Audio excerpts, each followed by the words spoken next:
अब उस पर एक पेंच अड़ गया है। पेंच ये है कि जो लद्दाख, जो लेह का हिल काउंसिल का जो कानून है, उसमें कहा यह गया है कि केवल वही व्यक्ति, केवल लेह डिस्ट्रिक्ट के लिए काउंसिल।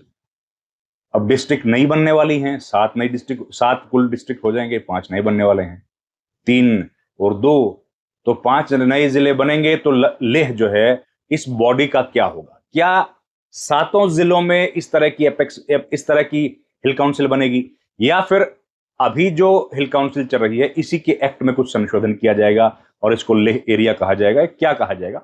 ये सवाल लोगों के मन में है। लेकिन एक बात तय है कि कंफ्यूजन तो कहीं ना कहीं है कि आखिर इसका समाधान निकलेगा तो क्या समाधान निकल पाए। और इन चुनौतियों के बीच मुलाकात होने वाली है केंद्र सरकार के साथ। तो ये तमाम चुनौतियां ऐसी हैं जो कविंद्र गुप्ता के सामने आने वाली हैं।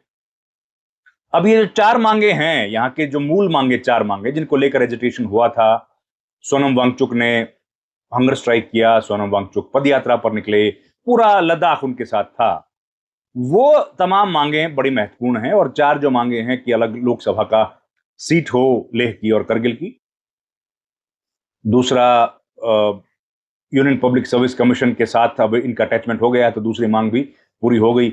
लेकिन यहां का कोई पब्लिक सर्विस कमीशन अभी नहीं बना है। तो और 2 और मांगे हैं कि स्पेशल स्टेटस जो है वो 37 इनको दिया जाए, 6 शेड्यूल में दिया जाए और फुल फ्लेज स्टेटहुड भी बनाया जाए। तो ये सब मांगे हैं लद्दाख के लोगों की। अब उन मांगों को लेकर इन्होंने बहुत लंबा एजिटेशन किया। अब कितना एजिटेशन के बाद सरकार पर असर पड़ेगा, सरकार उन तमाम मसलों पर कितनी गंभीरता से चिंतन कर चुकी है, क्योंकि कुछ ऐसी मांगे तो मान ली गई हैं जो मांगे तो थी, लेकिन वो इन 4 मांगों से अलग थी।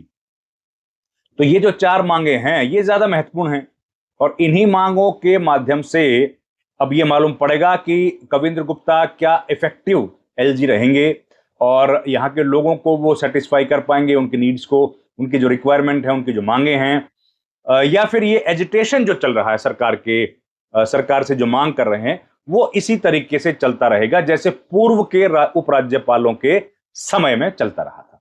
तो ये देखना होगा, और ये बड़ी चुनौतियां हैं कविंद्र गुप्ता के सामने।